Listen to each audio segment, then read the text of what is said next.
Halo semuanya, namaku Aruna dan inilah kisah hidupku. Aku terpaksa menikah dengan Saka, sang pewaris Adiguna, demi melunasi hutang ayahku. Sayangnya, Saka divonis lumpuh total karena kecelakaan yang dialaminya. Tapi di malam pertama pernikahan kami, aku terkejut luar biasa saat merasakan sesuatu yang berdiri di balik selimut. Sebelum melanjutkan kisah ini, tolong subscribe channel ini dan like videonya. Jangan lupa tulis di kolom komentar dari mana kalian berasal. Semoga kalian selalu diberi rejeki yang berlimpah. Aku menatap nanar pada selembar kertas yang tergeletak di atas meja marmer dingin itu. Angka-angka yang tertera di sana seolah menari menejekku, membuat kepalaku pening seketika. 5 miliar rupiah. Itu adalah jumlah hutang ayah yang tersisa setelah bisnis furniturnya bangkrut total ditipu rekan kerjanya sendiri. Bagi orang-orang yang tinggal di istana megah ini, mungkin 5 miliar hanyalah uang receh untuk membeli 1 atau 2 mobil mewah.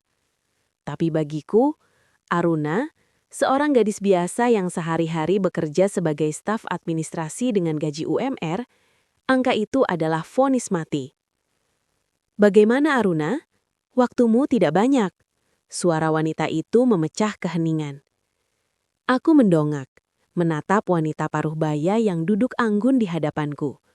Nyonya Ratna Adiguna, istri kedua dari Tuan Adiguna yang terhormat. Wajahnya masih sangat cantik di usianya yang tak lagi muda. Namun sorot matanya tajam dan menusuk, seolah sedang menilaiku dari ujung rambut hingga ujung kaki. Tidak ada kehangatan di sana, hanya kalkulasi bisnis. Nyonya, suaraku bergetar. Saya mohon beri kami waktu. Saya akan bekerja lebih keras. Saya akan mencicilnya. Nyonya Ratna tertawa kecil. Tawa yang terdengar sangat sopan namun menyakitkan hati. Mencicil? Dengan gajimu itu? Butuh berapa kali reinkarnasi sampai hutang ayahmu lunas, nak? Sementara itu, pengacara kami sudah siap memproses ayahmu ke penjara besok pagi. Jantungku berhenti berdetak sesaat. Penjara? Ayahku sudah tua dan sakit-sakitan. Penjara sama saja dengan mengakhiri hidupnya.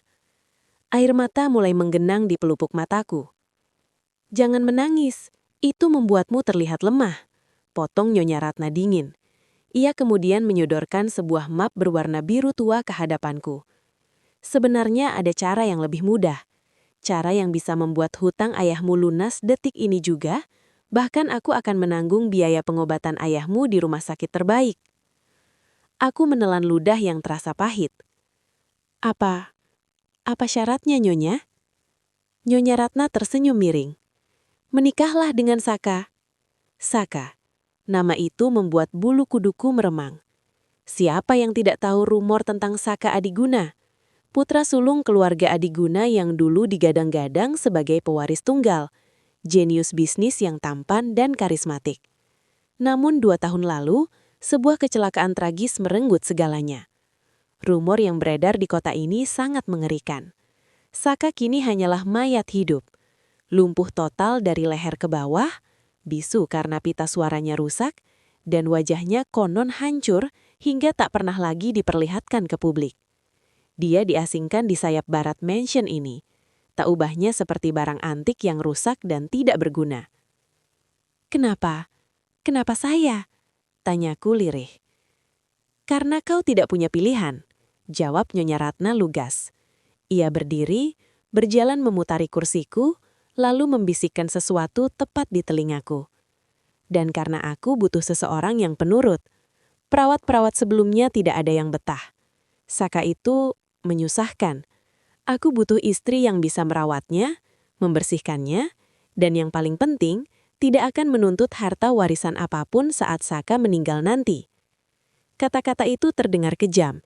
Ia bicara tentang anak tirinya seolah-olah Saka adalah beban yang harus segera disingkirkan. Namun bayangan wajah ayah yang pucat dan ketakutan akan jeruji besi membuat logikaku buntu.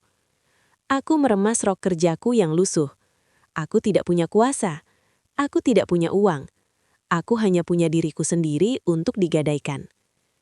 Baik, ucapku setengah berbisik. Air mata akhirnya jatuh membasahi pipiku. Nyonya Ratna kembali duduk. Wajahnya kini berbinar penuh kemenangan. Ia menyodorkan pena emas ke arahku. Tanda tangan di sini, perjanjian pranikah. Kau tidak berhak atas 1 sen pun harta Adiguna. Tugasmu hanya melayani Saka sampai waktunya habis. Dan hutang ayahmu, kuanggap lunas. Tanganku gemetar hebat saat meraih pena itu. Goresan tinta di atas kertas itu bukan hanya tanda tangan melainkan tanda bahwa Aruna yang dulu, gadis yang punya mimpi sederhana ingin membuka toko kue, telah mati. Hari ini, aku menjual kebebasanku kepada iblis berwajah malaikat ini. Aku akan menjadi istri dari tuan muda yang lumpuh itu, tanpa cinta, tanpa harapan, dan tanpa tahu bahwa keputusan ini akan menyeretku ke dalam pusaran rahasia yang jauh lebih gelap dari yang bisa kubayangkan. Pusaran gelap itu kini mewujud nyata di hadapanku. Bukan dalam bentuk badai, melainkan sebuah ruang tamu megah yang disulap seadanya menjadi tempat akad nikah yang sunyi. Hanya berselang 3 hari sejak perjanjian itu ditandatangani, aku sudah berdiri di sini, mengenakan kebaya putih sederhana yang terasa sesak di dada, menanti takdirku digariskan. Tidak ada dekorasi bunga melati yang harum, tidak ada barisan tamu undangan yang tertawa renyah. Bahkan ayahku pun dilarang hadir oleh Nyonya Ratna dengan alasan kesehatan. Ruangan yang luas ini hanya diisi oleh penghulu, 2 orang saksi bayaran, Nyonya Ratna yang duduk dengan senyum kemenangan, dan segelintir pelayan yang menunduk takut. Mempelai pria memasuki ruangan, ucap protokol datar. Pintu ganda dari kayu jati setinggi 3 meter itu terbuka perlahan. Suasana yang hening mendadak berubah menjadi tegang. Di sana, didorong oleh seorang perawat pria berbadan tegap, Saka Adiguna muncul. Napasku tercekat. Rumor yang mengatakan wajahnya hancur ternyata bohong besar. Wajah pria di kursi roda itu masih memahat sisa-sisa ketampanan masa lalu, rahang yang tegas, dan hidung mancung. Namun kulitnya pucat pasi seperti kertas, seolah matahari tak pernah menyentuhnya selama bertahun-tahun. Tubuhnya kurus, tenggelam dalam jas hitam yang terlihat sedikit kebesaran. Namun, yang membuat hatiku mencelos adalah matanya. Tatapan itu kosong, benar-benar hampa. Ia menatap lurus ke depan tanpa berkedip, tanpa emosi. Seolah jiwa di dalam tubuh itu sudah lama pergi. Ia seperti boneka porselin retak yang diletakkan begitu saja di atas kursi roda. Saat kursi rodanya berhenti tepat di sampingku, hawa dingin seolah menguar dari tubuhnya. Ia tidak menoleh sedikit pun, bahkan ketika aku duduk di sampingnya. Saka tidak bisa bicara untuk ijab kabul. Sesuai hukum agama dan medis, walinya lah yang akan mewakili. Setelah Nyonya Ratna cepat memotong keheningan yang canggung. Upacara itu berlangsung kilat, tak lebih dari 10 menit. Tanpa rasa sakral, lebih mirip transaksi jual beli tanah daripada penyatuan 2 manusia. Saat penghulu mengetuk palu dan menyatakan sah, tidak ada air mata bahagia. Yang ada hanya rasa lega di wajah Nyonya Ratna karena satu masalahnya telah selesai. Setelah penghulu pergi, Nyonya Ratna langsung berdiri. Bawa Saka kembali ke kamarnya di sayap barat. Aruna, itu juga kamarmu sekarang. Urus dia, jangan sampai dia lecet sedikit pun, atau kau tahu akibatnya. Tanpa menunggu jawabanku, wanita itu melenggang pergi dengan sepatu hak tingginya yang berbunyi tak-tak-tak memecah lantai marmer, meninggalkan kami begitu saja. Para pelayan bubar, kembali ke pekerjaan mereka tanpa berani menatapku. Kini, hanya tinggal aku dan Saka di tengah ruangan raksasa ini. Mansion ini luar biasa megah, dengan lampu gantung kristal dan lukisan-lukisan Eropa kuno, namun rasanya begitu sepi dan mati. Kesunyiannya menekan gendang telingaku. Aku menarik napas panjang, mencoba mengumpulkan sisa keberanian yang kupunya. Perlahan aku berlutut di samping kursi roda Saka, mensejajarkan wajahku dengan wajahnya. "Halo Mas Saka," sapaku lirih. Suaraku memantul pelan di dinding-dinding kosong. Hening. Tidak ada respon. Bola matanya tidak bergerak seinci pun ke arahku. Tangannya yang terkulai di sandaran kursi terasa dingin sedingin es saat ku beranikan diri menyentuhnya. Jemari itu kurus dan lemah, tak bertenaga. Rasa iba tiba-tiba menyergap hatiku, mengalahkan rasa takutku. Orang-orang bilang dia monster, beban, atau mayat hidup. Tapi di mataku saat ini, dia hanyalah seorang pria yang kesepian, terkurung dalam tubuhnya sendiri, dan dikelilingi oleh orang-orang yang menginginkan kematiannya. Aku menggenggam tangan dingin itu erat-erat, seolah ingin menyalurkan sedikit kehangatan hidupku padanya. Mungkin Mas tidak menginginkan aku di sini. Mungkin Mas benci situasi ini.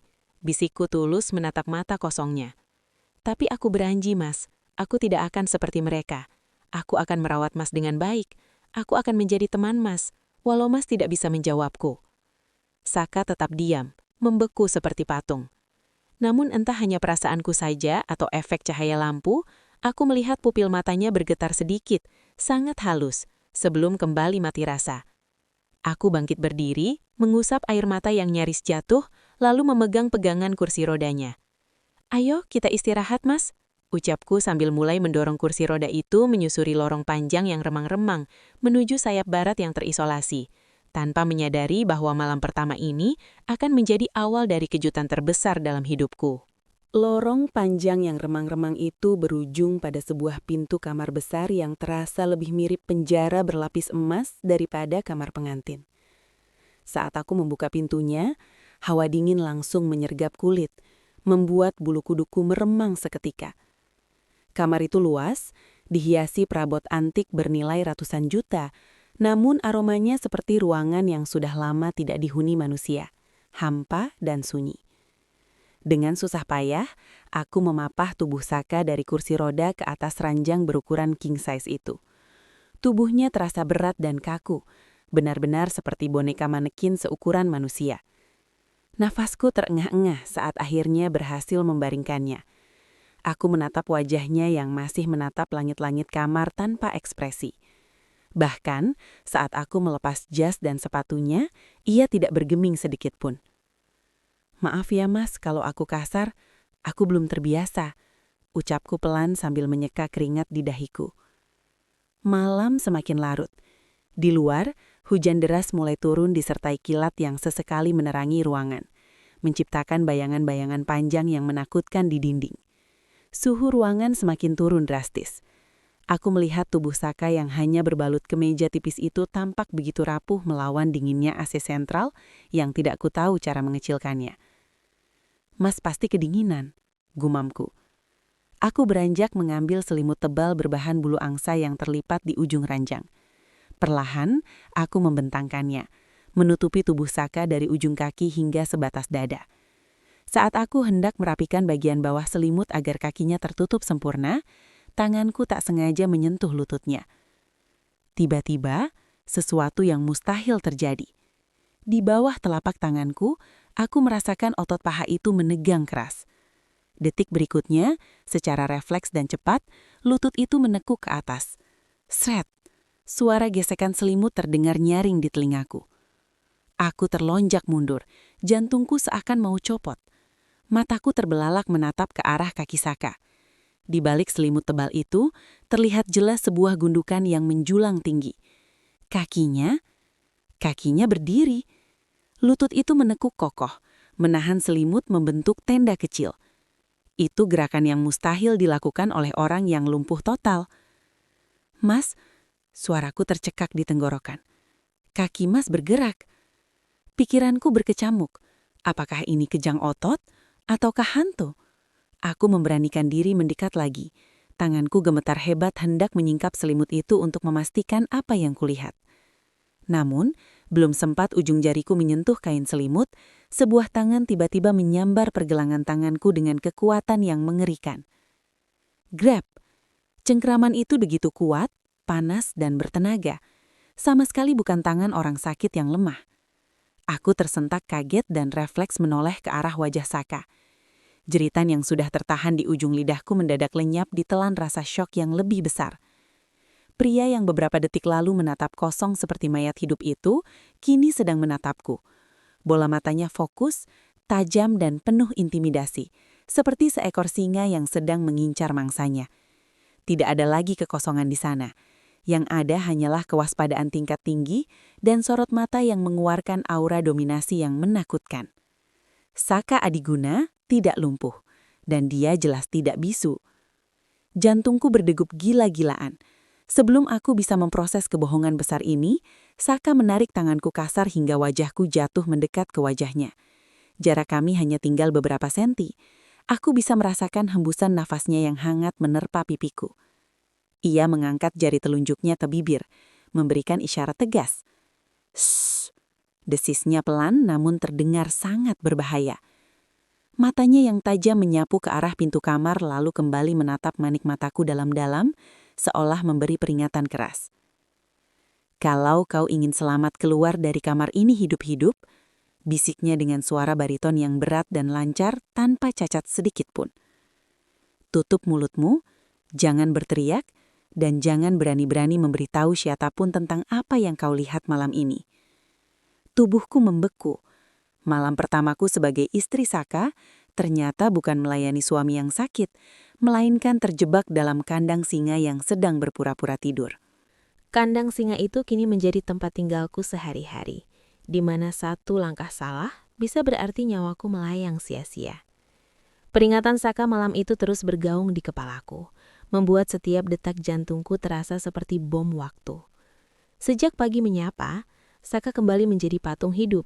Matanya kembali kosong, tubuhnya kaku, dan mulutnya terkunci rapat. Aktingnya begitu sempurna hingga aku sendiri nyaris ragu apakah kejadian semalam benar-benar nyata atau hanya halusinasiku saja.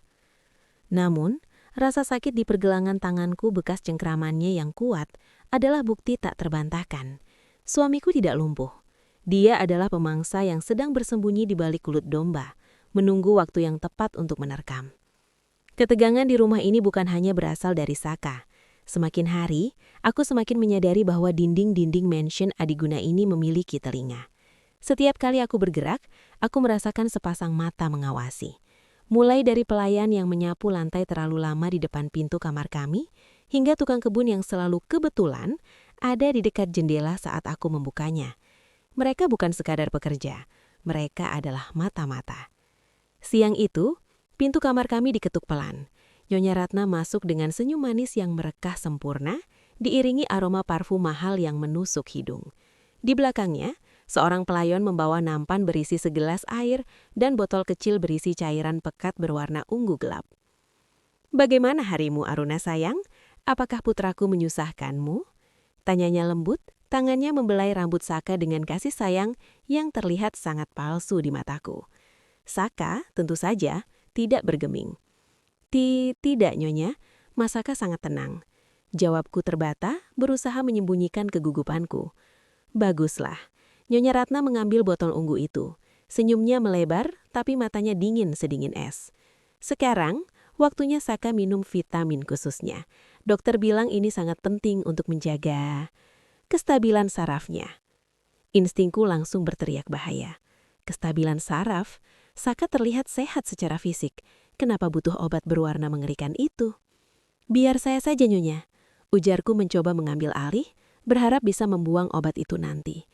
Namun, Nyonya Ratna menarik tangannya menjauh. "Ah, tidak perlu repot. Aku ingin memastikan sendiri putra kesayanganku ini meminumnya sampai tetes terakhir. Kau tahu kan, kadang perawat suka lalai." Ia menuangkan cairan itu ke sendok. Baunya menyengat, sedikit amis bercampur bahan kimia tajam. Bukan bau obat herbal atau vitamin pada umumnya. "Ayo, Saka, buka mulutmu." Perintah Nyonya Ratna, nadanya sedikit menekan meski tetap lembut. Aku menahan napas, aku tahu Saka sadar sepenuhnya di balik topeng kosong itu.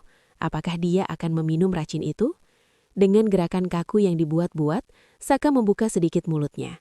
Nyonya Ratna segera menyusupkan sendok itu paksa, menuangkan cairan ungu itu ke tenggorokan Saka.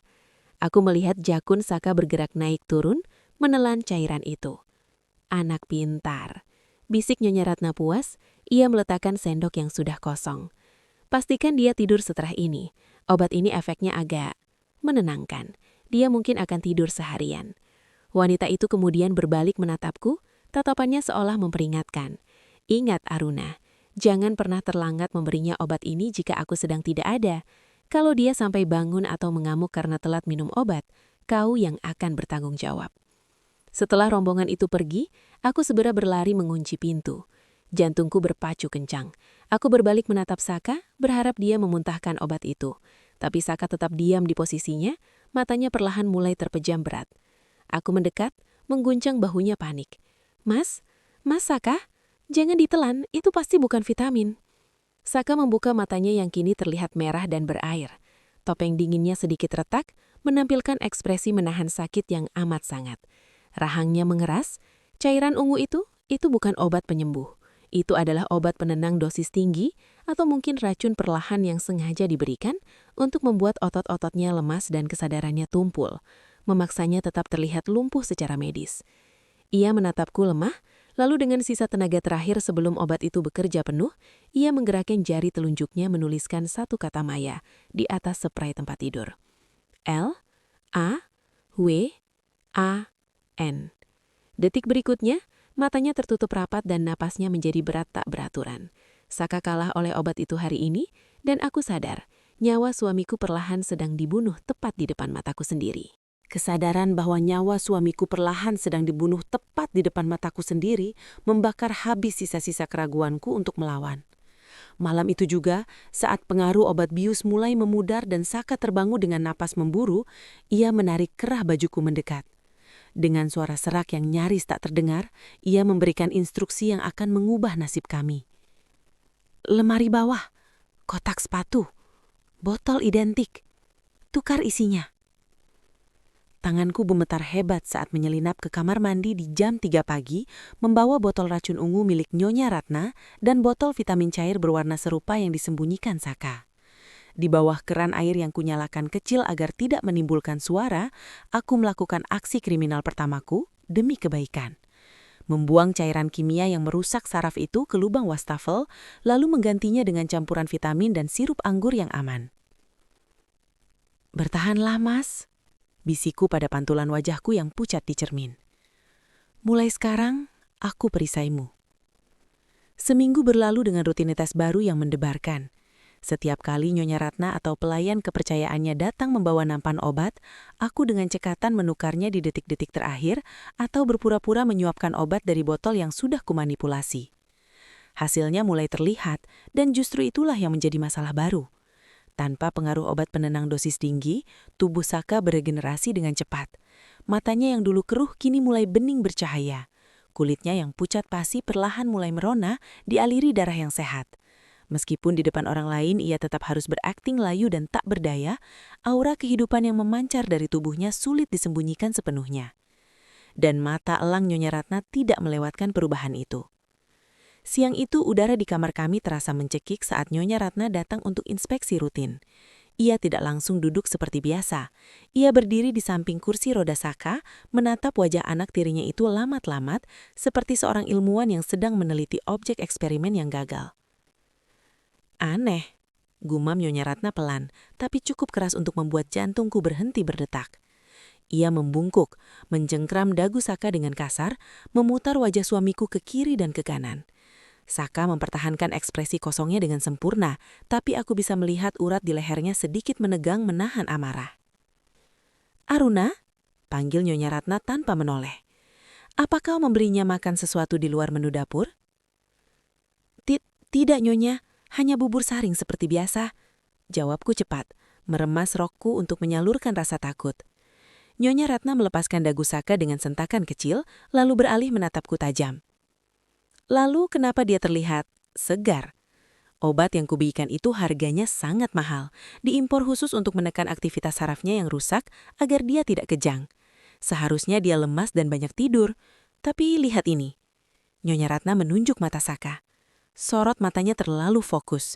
Dia terlihat seperti orang yang siap lari maraton, bukan orang lumpuh.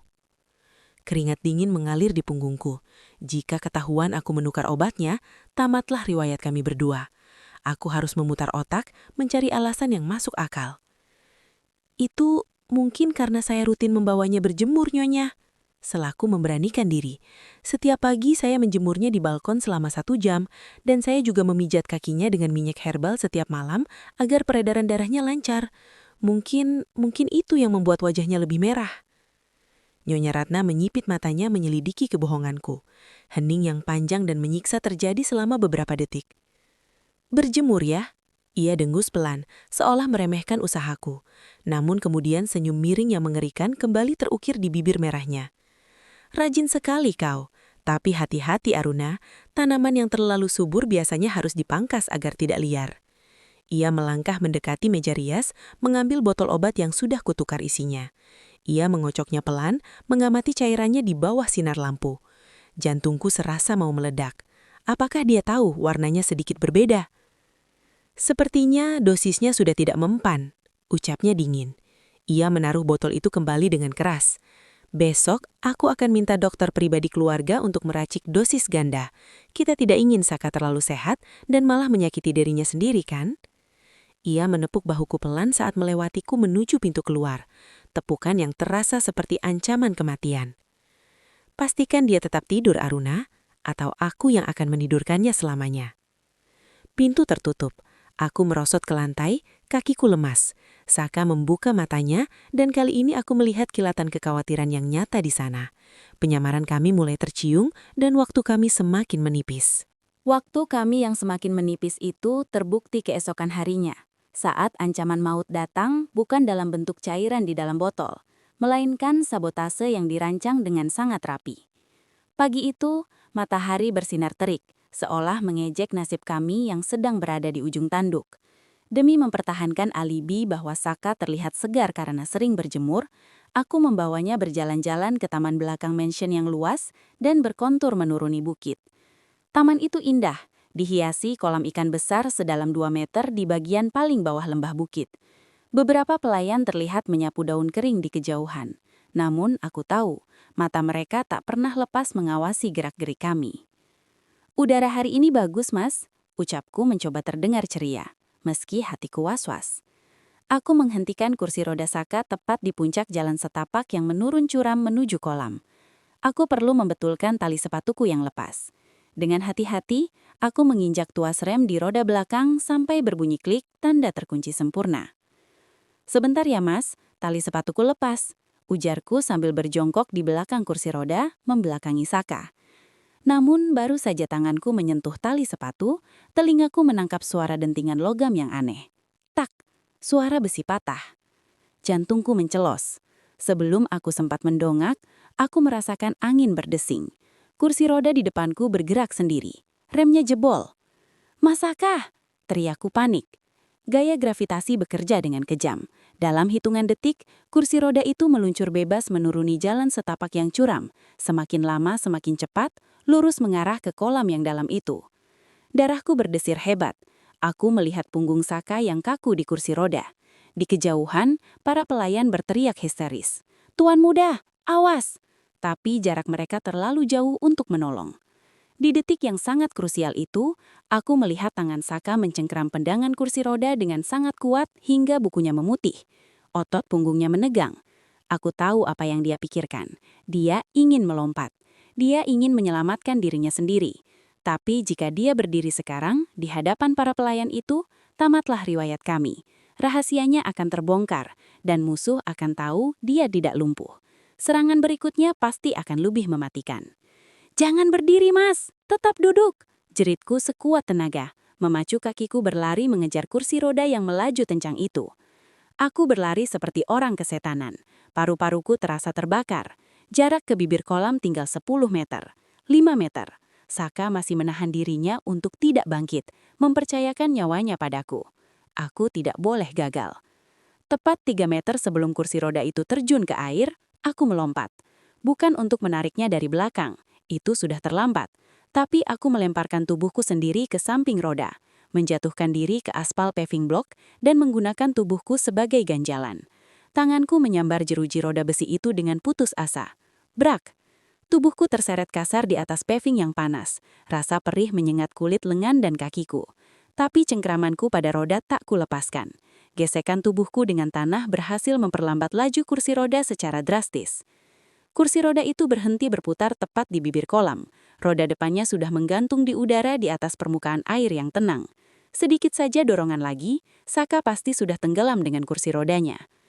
Nafas kami berdua memburu. Hening mencekam menyelimuti taman. Aku terbaring di tanah dengan nafas tersengal, menahan perih di sekujur tubuh. Perlahan, aku mendongak menatap Saka. Posisinya masih duduk kaku, tapi tangannya yang tersembunyi di samping tubuhnya gemetar hebat. Matanya menatapku dengan sorot yang sulit diartikan, campuran antara kemarahan karena aku nekat melukai diriku dan rasa terima kasih yang mendalam. Dia selamat dan rahasianya masih aman. Ya ampun, Nyonya Muda! Para pelayan berlarian menghampiri kami dengan wajah panik yang dibuat-buat. Saat aku berusaha bangkit, mataku menangkap sesuatu di bagian rem kursi roda. Kabel rem kursi roda itu tidak putus karena aus atau tua. Ujung kabelnya terlihat rata dan bersih. Itu bekas potongan tang potong. Seseorang sengaja memotongnya. Aku menatap ke arah balkon lantai 2 mansion. Di sana, di balik tirai tipis yang bergoyang tertiup angin, samar-samar aku melihat siluet Nyonya Ratna berdiri memegang gelas anggur, menatap ke bawah dengan wajah kecewa karena pertunjukan kecelakaan hari ini gagal total. Ini bukan peringatan lagi, ini adalah pernyataan perang. Pernyataan perang itu kami jawab malam itu juga, bukan dengan serangan balik yang membabi buta, melainkan dengan penyatuan kekuatan di balik pintu kamar yang terkunci rapat. Aku duduk di tepi ranjang sambil meringis pelan saat Saka, yang kini berdiri tegak tanpa sandiwara, mengoleskan obat merah pada luka parut di lengan dan lututku akibat insiden tadi siang. Sentuhannya sangat hati-hati, kontras dengan sorot matanya yang menyala penuh amarah. "Maafkan aku," ucapnya pelan. Suaranya berat menahan emosi. "Seharusnya aku yang melindungimu, bukan sebaliknya. Kamu terluka karena kebodohanku meremehkan kelicikan wanita itu." "Aku tidak apa-apa, Mas," jawabku meyakinkan, meski perih masih menyengat. "Yang penting Mas selamat dan rahasia Mas aman." Saka menghela napas panjang, lalu berjalan menuju lemari pakaian. Ia menggeser panel kayu di bagian belakang lemari yang ternyata adalah sebuah brankas tersembunyi. Dari sana, ia mengeluarkan sebuah laptop tipis berteknologi tinggi dan beberapa berkas tebal. "Aruna, dengarkan aku baik-baik." Saka meletakkan laptop itu di pangkuanku. Layarnya menyala, menampilkan grafik keuangan dan deretan angka yang rumit. Ratna tidak sekadar ingin menyingkirkan aku karena benci. Ini soal uang, ratusan miliar. Mataku membelalak melihat data di layar. Apa ini? Ayahku tidak sekadar sakit di luar negeri seperti yang diberitakan. Jelas Saka, rahangnya mengeras. Ayah sedang koma di Singapura, dan Ratna memblokir semua akses komunikasi. Dia memanfaatkan kondisi ayah untuk memalsukan surat kuasa. Dia ingin menjual aset utama Adiguna Group, perusahaan warisan kakekku, kepada investor asing demi keuntungan pribadi sebelum ayah sadar atau meninggal. Aku menutup mulutku tak percaya. Wanita itu bukan hanya kejam, tapi juga serakah tanpa batas. "Aku sudah mengumpulkan data digital dari sini," lanjut Saka sambil menunjuk kepalanya sendiri.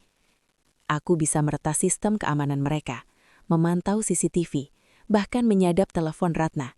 Tapi aku punya keterbatasan fatal. Aku tidak bisa keluar dari kamar ini tanpa kursi roda sialan itu. Aku tidak bisa mengambil dokumen fisik asli yang disimpan Ratna di brankas kantornya." Saka berlutut di hadapanku, menatap mataku dengan intensitas yang membuat jantungku berdebar. Ia tidak lagi menatapku sebagai orang asing atau beban, melainkan sebagai satu-satunya harapan. "Aku butuh bantuanmu, Aruna. Aku butuh seseorang yang bisa berjalan di siang bolong, tersenyum pada musuh, dan mengambil apa yang seharusnya menjadi milikku. Aku punya otak dan rencananya, tapi aku butuh kaki dan tangan untuk melaksanakannya." Ia meraih tanganku yang diperban. "Apakah kamu bersedia menjadi perpanjangan tanganku? Ini berbahaya. Jika ketahuan, kita berdua bisa hancur." Aku menatap luka di lenganku, lalu menatap wajah suamiku. Rasa sakit akibat gesekan aspal tadi siang berubah menjadi api membara yang membara. Aku bukan lagi Aruna si gadis miskin yang pasrah dijual demi hutang. Aku adalah istri Saka Adiguna, dan aku tidak akan membiarkan wanita jahat itu menang. Aku mengangguk tegas. "Ajari aku, Mas. Apa yang harus aku lakukan?" Saka tersenyum tipis. Senyum tulus pertamanya yang membuat wajahnya terlihat sangat tampan. "Mulai besok, kamu bukan lagi perawat yang penurut. kamu akan menjadi mata-mata terbaik yang pernah ada di rumah ini. Target pertama kita, ruang kerja pribadi Ratna. Malam itu, di bawah temaram lampu tidur, kami menyusun strategi. Saka mengajariku cara memasang alat penyedap suara berukuran mikro yang menyerupai kancing baju, dan bagaimana cara membuka kunci pintu digital tanpa memicu alarm. Perang ini bukan lagi tentang bertahan hidup. Ini adalah misi perebutan tahta yang dirampas, dan aku, Aruna, siap menjadi pion yang akan menumbangkan sang ratu. Sayangnya, tekadku untuk menjadi pion yang akan menumbangkan sang ratu itu harus menghadapi badai besar, bahkan sebelum langkah pertama dimulai. Keesokan paginya, saat aku sedang menyuapi Saka sarapan di ruang tengah, sebuah rutinitas yang kami lakukan agar terlihat normal, pintu utama mansion terbuka lebar. Suara sepatu hak tinggi beradu dengan lantai marmer terdengar nyaring, diikuti aroma parfum mawar yang sangat menyengat. "Saka, sayang, aku pulang." Aku menoleh dan mendapati seorang wanita muda yang sangat cantik berdiri di sana. Rambutnya tertata sempurna, tas bermerek menggelayut di lengannya, dan gaunnya jelas berharga lebih mahal dari harga diri seluruh keluargaku. Dia adalah Clarissa, mantan tunangan Saka yang tega memutuskan hubungan sepihak tepat seminggu setelah Saka divonis lumpuh 2 tahun lalu. Saka yang sedang mengunyah bubur langsung tersedak pelan. Aku buru-buru memberinya minum sambil merasakan tubuhnya menegang kaku. Di balik tatapan kosongnya, aku tahu Saka sedang menahan amarah yang meledak-ledak. Di belakang Clarissa, Nyonya Ratna muncul dengan senyum lebar yang mencurigakan. "Lihat, siapa yang datang menjenguk Saka.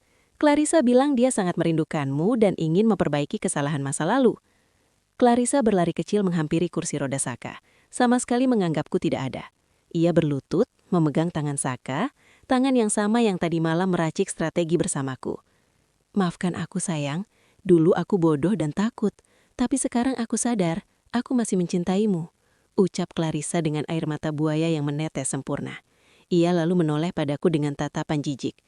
"Kau boleh pergi, pelayan, biar aku yang mengurus calon suamiku." "Saya istrinya, Nona, bukan pelayan," jawabku tegas, menahan emosi. Clarissa tertawa meremehkan. "Istri? Oh, maksudmu perawat yang dibayar dengan pelunasan hutang? Jangan mimpi terlalu tinggi." Suasana memanas seketika. Namun drama sesungguhnya baru dimulai 1 jam kemudian. Saat kami semua berkumpul di ruang tamu, tiba-tiba Clarissa berteriak histeris sambil meraba leher jenjangnya.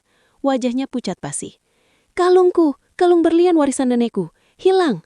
jeritnya panik. "Tadi aku melepasnya sebentar di meja rias kamar tamu saat mencuci tangan. Sekarang sudah tidak ada."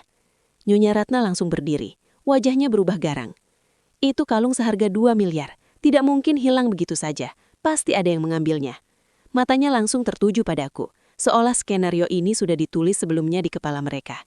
"Di rumah ini tidak ada orang asing selain kau, Aruna. Tadi kau sempat masuk ke kamar tamu untuk mengantar handuk, kan?" "Saya memang masuk, Nyonya, tapi saya tidak menyentuh barang apapun," belaku panik. "Geledah dia," perintah Nyonya Ratna pada kepala keamanan. "Geledah kamarnya juga." Aku hendak memberontak, tapi 2 pelayan wanita memegangiku erat. Tas kerjaku yang tergeletak di kursi disambar oleh Nyonya Ratna. Dengan kasar ia menumpahkan isinya ke atas meja. Dompet lusuh, ponsel retak, tisu, dan sebuah benda berkilauan jatuh berdenting. Kalung berlian itu. Aku ternganga. Nafasku tercekak. Itu bukan saya yang mengambil. Seseorang menaruhnya di sana." "Cukup," bentak Nyonya Ratna. Tamparan keras melayang di udara, namun tidak mengenai tipiku, melainkan menghantam harga diriku. "Sudah miskin, pencuri pula. Kau memalukan nama keluarga Adiguna." Clarissa menatapku dengan senyum kemenangan terselubung sambil memeluk lengan Nyonya Ratna. "Tante, aku takut. Bagaimana bisa Saka aman jika tinggal dengan kriminal seperti dia?" Aku menoleh ke arah Saka. Ia duduk di sana, menyaksikan istrinya dipermalukan dan difitnah habis-habisan. Tangannya mencengkram celana bahannya erat sekali, hingga buku jarinya memutih. Satu-satunya tanda bahwa ia ingin meledak dan membela diriku. Tapi jika ia bicara sekarang, semua rencana kami hancur. Ia harus tetap bisu, ia harus tetap lumpuh. Air mataku jatuh, bukan karena takut, tapi karena rasa sakit melihat ketidakberdayaan kami. Aku sendirian di tengah kepungan serigala ini. "Panggil polisi," desis Nyonya Ratna dengan dingin. "Atau kau angkat kaki dari rumah ini sekarang juga tanpa membawa sepeser pun." Ancaman untuk angkat kaki tanpa membawa sepeser pun itu menggema di udara. Namun kakiku terpaku di lantai marmer yang dingin, menolak untuk melangkah pergi. Jika aku pergi sekarang, aku tidak hanya akan masuk penjara karena tuduhan palsu ini, tapi aku juga akan membiarkan Saka mati perlahan di tangan dua wanita ular ini. Saya tidak mencuri, ucapku dengan sisa harga diri yang ada, menatap mata Nyonya Ratna. Panggil saja polisi, biar mereka memeriksa sidik jari di kalung itu. Saya yakin kebenaran akan terungkap. Nyonya Ratna terdiam sejenak, tak menyangka aku berani menantang. Senyum liciknya perlahan memudar, digantikan oleh tatapan merendahkan. Polisi, kau pikir kau punya uang untuk menyewa pengacara melawan kami? Tapi baiklah, karena aku mertua yang baik, aku tidak akan memenjarakanmu. Tapi mulai detik ini, kau bukan lagi menantuku. Kau tidak lebih dari pelayan rendahan yang menumpang tidur di sini sampai hutang ayahmu lunas. Sejak keputusan sepihak itu, hidupku di mansion Adiguna berubah menjadi neraka sunyi. Aku dipindahkan dari kamar utama ke sebuah kamar sempit bekas gudang di belakang dapur yang pengap dan berdebu. Aksesku untuk bertemu Saka dibatasi total. Para pelayan yang dulu hanya diam, kini terang-terangan menunjukkan taringnya. Mereka tahu aku sudah tidak punya pelindung. Saat jam makan siang, kepala pelayan tidak sengaja menumpahkan sup panas ke baju kerjaku. Dan yang lain hanya tertawa sambil berbisik, "Rasakan itu, dasar pencuri perhiasan." Makananku pun hanya sisa nasi dingin yang keras, seolah aku adalah hewan peliharaan yang tak diinginkan. Namun, siksaan fisik itu tidak seberapa dibandingkan rasa sakit hatiku melihat pemandangan di ruang tengah. Dari celah pintu dapur yang sedikit terbuka, aku melihat Clarissa kini mengambil alih posisiku. Ia duduk di samping kursi roda Saka, menyuapinya dengan gaya manja yang berlebihan sambil sesekali mengelap bibir Saka dengan tisu secara kasar. "Ayo, makan yang banyak sayang, jangan mau disuapi perempuan kampung itu lagi," oceh Clarissa riang. Aku melihat Saka. Wajahnya tetap datar tanpa ekspresi, mempertahankan topeng kelumpuhannya. Namun saat matanya tak sengaja mengangkat bayanganku yang mengintip dari kejauhan, aku melihat rahangnya mengeras hebat. Urat-urat di lehernya timbul dan tangannya yang tersembunyi di balik selimut mengepal hingga gemetar. Tatapan kami terkunci selama 2 detik. Dalam 2 detik itu, aku melihat badai amarah dan kepedihan yang luar biasa di mata suamiku. Ia ingin berteriak, ia ingin bangkit dan menampar Clarissa, lalu berlari memelukku. Tapi ia tidak bisa. Satu gerakan kecil saja darinya akan membongkar semuanya dan membuat pengorbananku selama ini sia-sia. Ia dipaksa menjadi penonton bisu atas penderitaan istrinya sendiri. Saka memejamkan matanya erat, memalingkan wajah, seolah tak sanggup melihatku diperlakukan serendah ini. Hatiku hancur berkeping-keping, bukan karena ulah Clarissa, tapi karena menyadari betapa berat beban yang dipikul Saka. Ia harus menelan harga dirinya bulat-bulat demi tujuan kami. Malam itu, setelah seharian disuruh menyikat lantai kamar mandi tamu hingga tanganku lecet, aku meringkuk di sudut kamar gudang yang gelap. Tidak ada kasur empuk, hanya tikar tipis. Tubuhku lelah luar biasa, tapi mataku tak bisa terpejam. Pertahanan diriku runtuh. Isak tangis yang sejak tadi kutahan akhirnya pecah. Aku memeluk lututku sendiri, menangis tanpa suara agar tak ada yang mendengar. Rasanya sepi sekali, dingin sekali. Aku merindukan ayah, aku merindukan hidupku yang tenang dulu. "Masakah?" bisikku lirih di tengah kegelapan, memanggil nama satu-satunya sekutuku yang kini terasa begitu jauh meski berada di satu atap. "Aku capek, Mas. Aku nggak tahu apa aku masih kuat bertahan sampai besok."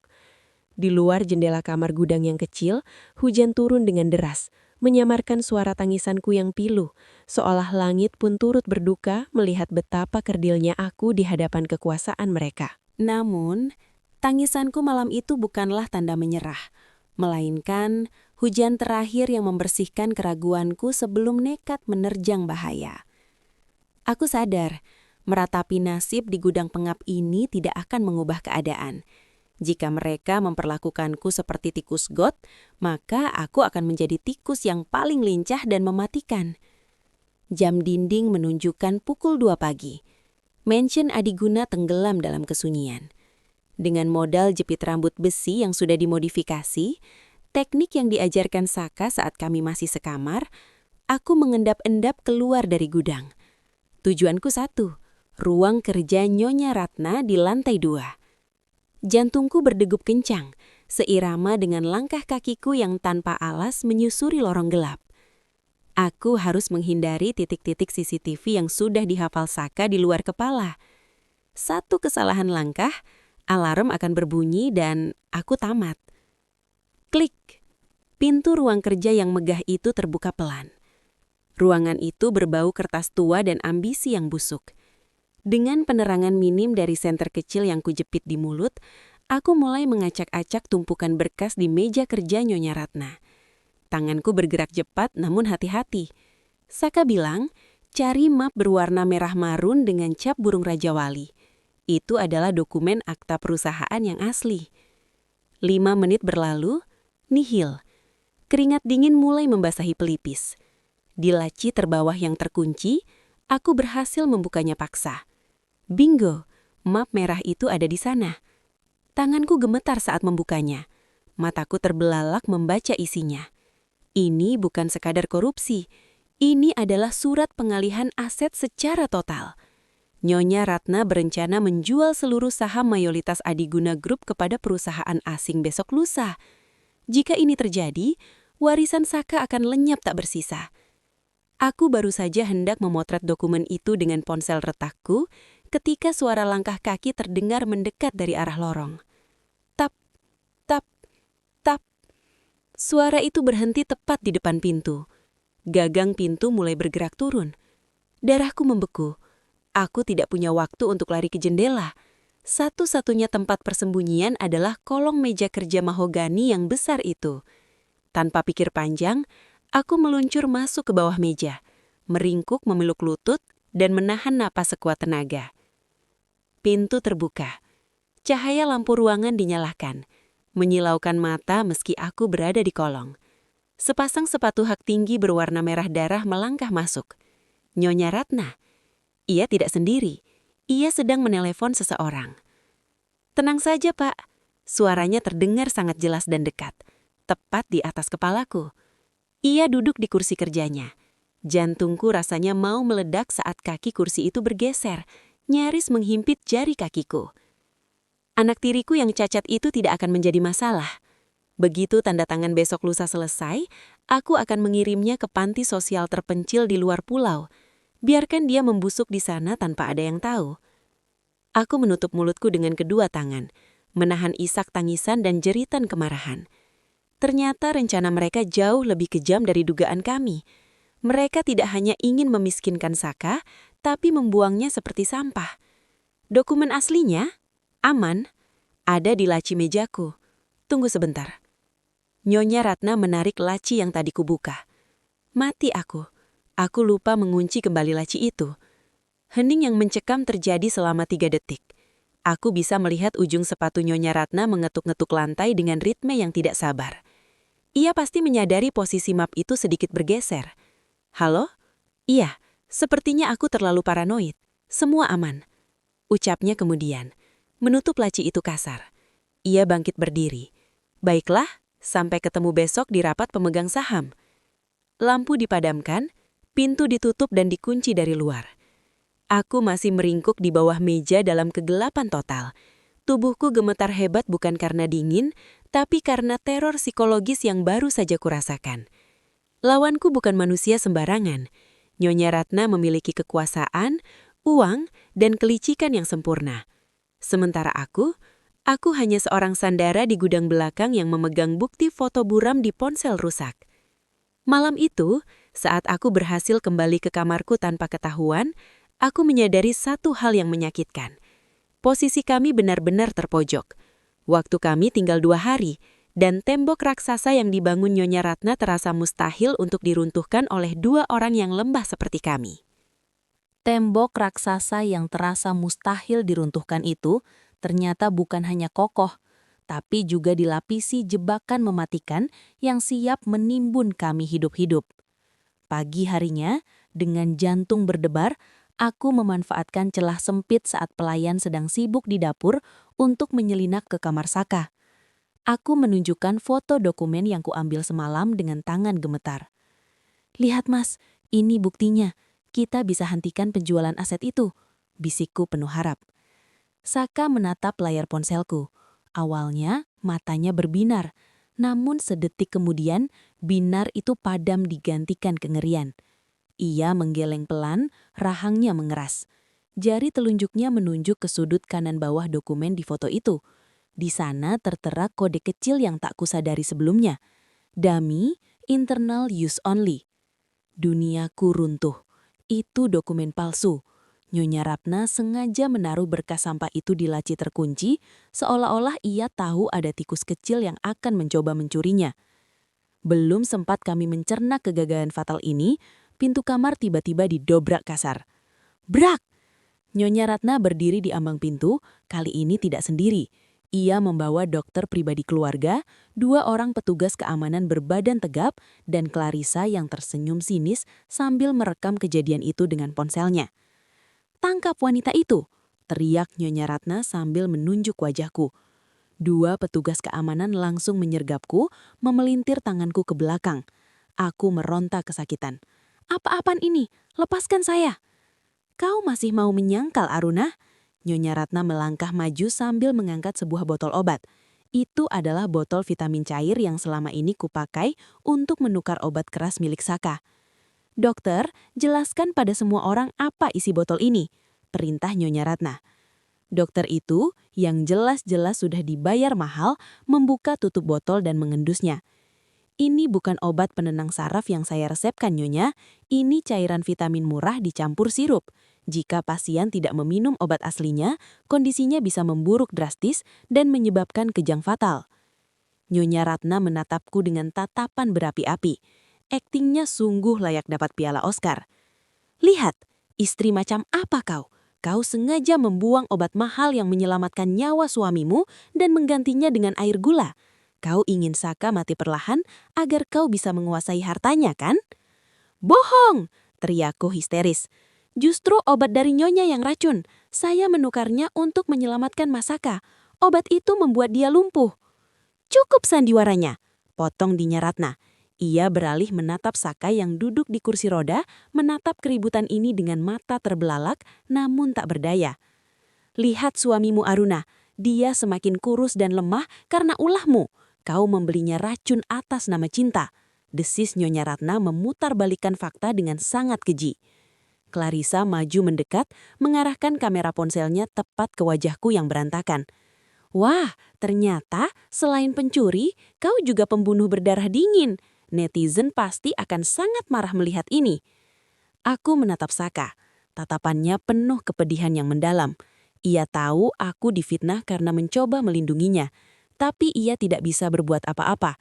Jika ia berdiri dan membelaku sekarang, tuduhan Nyonya Ratna akan terbukti benar, bahwa obat itu memang membuat Saka sembuh. Dan itu artinya Saka sudah sembuh sejak lama, tapi pura-pura sakit. Itu akan menghancurkan kredibilitas kita berdua selamanya. Saka hanya bisa mengepalkan tangannya di bawah selimut, membiarkan istrinya diseret seperti kriminal. "Bawa dia ke ruang tengah," perintah Nyonya Ratna dingin. "Kita adili dia di depan seluruh pelayan sebelum kita serahkan ke polisi. Tamat riwayatmu, Aruna." Segala usahaku untuk menjadi perisai bagi Saka justru kini menjadi pedang yang menusukku sendiri. Aku gagal, benar-benar gagal. Kegagalan yang pahit itu membawaku ke titik terendah. Diseret bak tawanan perang menuju ruang tengah yang kini telah berubah menjadi pengadilan inkuisisi. Di sana, bukan hanya para pelayan yang berkumpul, tetapi juga beberapa kerabat keluarga Adiguna, paman dan bibi Saka, yang entah bagaimana sudah hadir seolah menanti pertunjukan eksekusi ini. Tatapan mereka menusuk, penuh penghakiman dan rasa jijik, seakan aku adalah kuman yang mencemari kemegahan nama keluarga mereka. Aku didudukkan paksa di sebuah kursi kayu di tengah ruangan. Di hadapanku, Nyonya Ratna berdiri memegang kendali, sementara Saka ditempatkan di sudut ruangan, hanya bisa menyaksikan istri sahnya diadili oleh ibu tirinya sendiri. Hadirin sekalian, suara Nyonya Ratna menggema, dramatis namun penuh wibawa palsu. "Kalian lihat wanita ini? Kita memungutnya dari jalanan, melunasi hutang ayahnya, dan memberinya kehidupan layak. Tapi apa balasannya? Dia mencoba membunuh putraku, Saka, dengan mengganti obat vitalnya dengan air gula." Gumam kaget dan bisikan cemooh terdengar riuh dari para kerabat. "Dasar tidak tahu diuntung.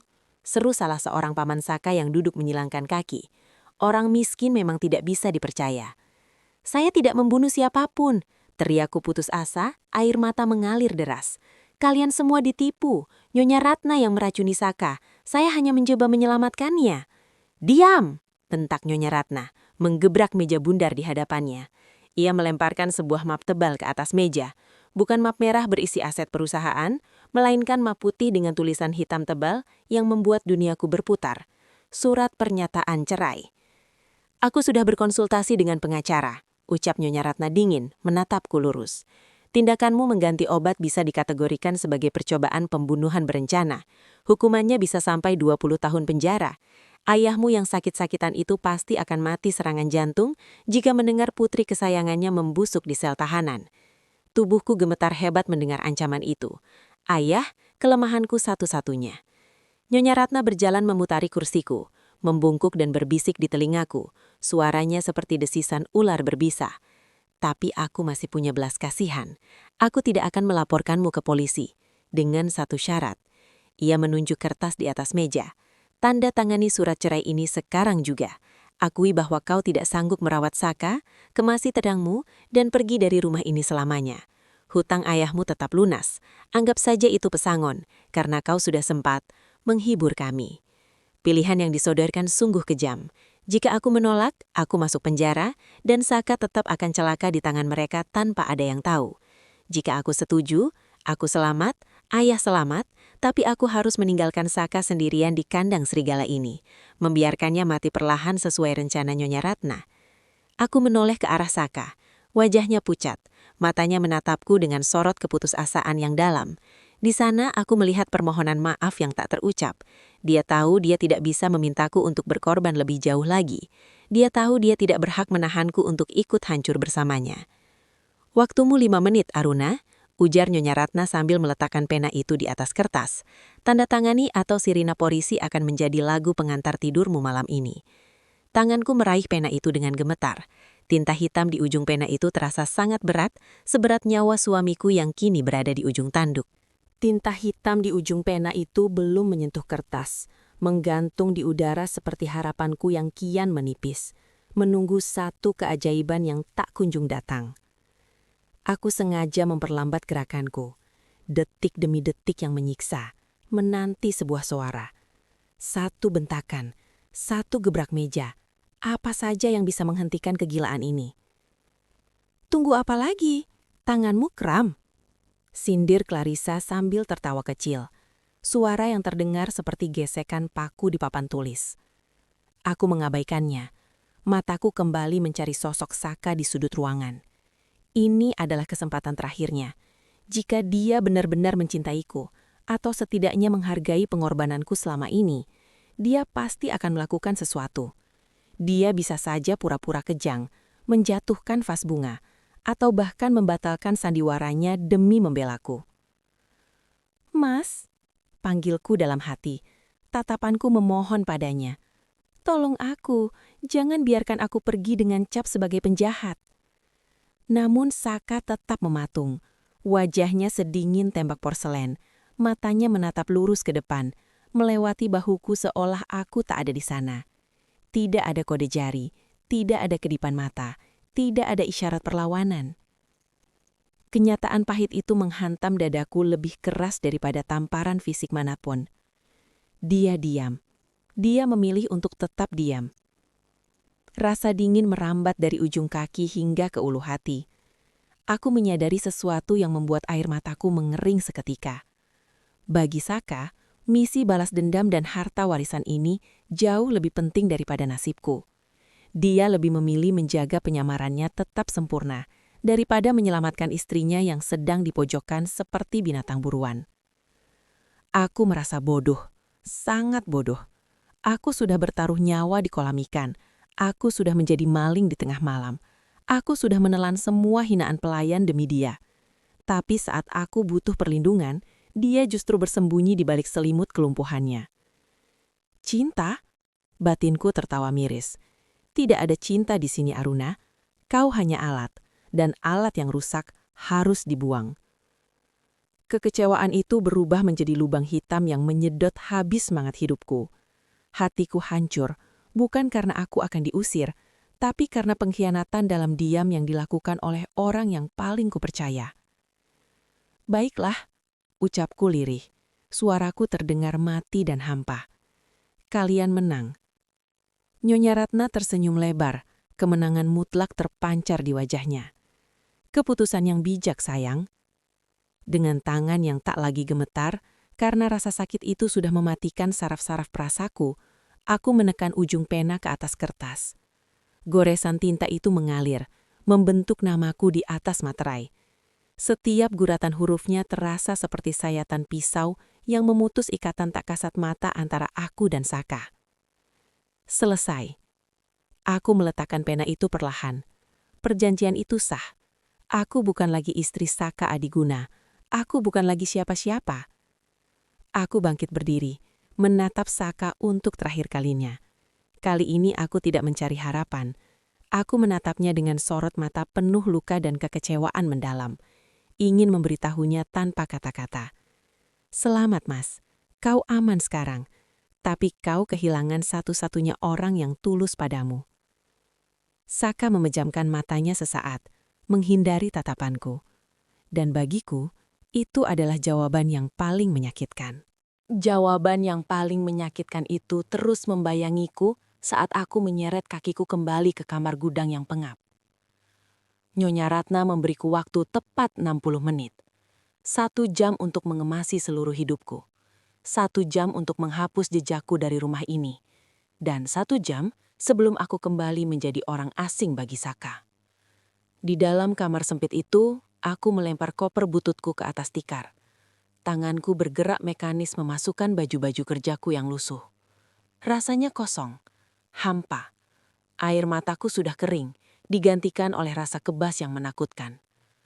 Setidaknya ayah selamat, gumamku pada dinding yang bisu. Setidaknya aku tidak masuk penjara. Namun, saat tanganku meraih botol vitamin cair, botol cadangan yang kusimpan di bawah tumpukan baju, gerakanku terhenti. Aku menatap botol itu lama sekali. Cairan bening di dalamnya berguncang pelan. Ini adalah nyawa Saka. Tanpa aku di sini, tanpa ada yang menukar obat racun itu, besok pagi Saka akan kembali dicekoki cairan ungu yang mematikan saraf itu. Clarissa tidak akan peduli. Pelayan lain tidak akan berani. Bayangan mengerikan mulai berputar di kepalaku seperti film horor. Saka yang kembali kejang, Saka yang kembali lumpuh total, dan akhirnya Saka yang terbujur kaku di dalam peti mati. Sementara Nyonya Ratna tertawa di atas podium kemenangan menjual perusahaan warisan kakeknya kepada orang asing. Aku memejamkan mata, mengingat kembali tatapan Saka di ruang tengah tadi. Diamnya dia, benarkah itu pengkhianatan? Atau itu cara dia melindungiku agar aku pergi dan menyelamatkan diriku sendiri? Dia tahu dia akan kalah, jadi dia memilih melepaskanku. Bodoh, makiku pada diri sendiri. Kau bodoh, Aruna. Jika aku pergi sekarang, aku memang selamat. Tapi seumur hidup aku akan dihantui rasa bersalah karena membiarkan suamiku dibunuh perlahan. Aku akan hidup sebagai pengecut yang lari dari medan perang saat rekannya terluka parah. Aku melirik jam dinding. Waktu tinggal 10 menit. Di luar, aku mendengar suara Nyonya Ratna memerintahkan satpam untuk menyiapkan mobil yang akan membuangku ke jalanan. Pilihan itu kini terpampang jelas di depan mataku, hitam dan putih. Pergi dan hidup tenang di atas penderitaan Saka, atau bertahan dengan risiko di penjara demi menjadi perisai terakhir bagi pria yang tak berdaya itu. Darahku mendadak berdesir panas. Rasa takut akan penjara yang tadi mencengkeramku perlahan luntur, digantikan oleh tekad gila yang entah datang dari mana. Aku mengeluarkan kembali baju-baju yang sudah kumasukkan ke koper. Aku melempar koper kosong itu ke sudut ruangan dengan keras. Brak! Aku tidak akan pergi. Biarlah mereka memanggil polisi. Biarlah aku diseret ke sel tahanan. Setidaknya jika polisi datang, akan ada penyelidikan. Akan ada pihak luar yang masuk ke rumah ini. Dan mungkin, hanya mungkin, itu bisa menjadi celah untuk menyelamatkan Saka. Aku lebih rela hancur bersama kebenaran daripada selamat dalam kebohongan. Tepat saat jarum jam menunjukkan batas waktu habis, pintu gudang terbuka kasar. Nyonya Ratna berdiri di sana, didampingi 2 petugas keamanan berbadan besar. Waktunya habis, Cinderella. Mobil sudah siap. Mana barang-barangmu? Aku duduk di tepi tikar, menatapnya dengan dagu terangkat tinggi. Tatapanku nyalang, tidak ada lagi ketakutan di sana. Saya tidak akan pergi, ucapku tenang namun tegas. Nyonya Ratna senyumnya lenyap seketika. Apa kau bilang? Saya bilang, saya tidak akan pergi dari rumah ini. Saya adalah istri sah Saka Adiguna, dan rumah ini adalah rumah suami saya. Anda tidak punya hak mengusir saya hanya dengan selembar kertas yang saya tanda tangani di bawah tekanan. Jawabku lantang. Wajah Nyonya Ratna merah padam karena murka. Kau mau main gila, ha? Kau lupa ancamanku. Aku akan menelepon polisi sekarang juga. Kau akan membusuk di penjara karena percobaan pembunuhan. Silakan, tantangku sambil berdiri menghadapi mereka, meski lututku gemetar. Panggil polisi, panggil wartawan sekalian. Biar seluruh dunia tahu apa yang sebenarnya terjadi di balik tembok emas keluarga Adiguna. Nyonya Ratna mendengus kasar, urat lehernya menonjol. Ia sadar aku sedang menggertaknya balik, tapi egonya terlalu tinggi untuk mundur. Baik, kalau itu maumu, desisnya kejam. Ia memberi isyarat kepada 2 satpam di belakangnya. Seret dia keluar, buang dia ke gerbang depan. Jika dia melawan, pastikan dia menyesalinya. 2 satpam itu melangkah maju. Bayangan tubuh besar mereka menelan tubuh kecilku. Ini adalah akhir dari segalanya, tapi aku tidak akan menyerah dengan perlawanan. Perlawanan nekatku itu seketika runtuh di hadapan kekuatan fisik 2 penjaga berbadan raksasa yang kini mencengkeram kedua lenganku bak ragum besi. Tanpa mempedulikan protesku, mereka menarik paksa tubuhku, menyeret langkahku keluar dari kamar gudang yang sempit itu menuju lorong utama yang luas dan dingin. "Lepaskan! Kalian tidak punya hak menyentuh saya!" teriakku sambil meronta sekuat tenaga, mencoba melepaskan diri. "Tutup mulutnya!"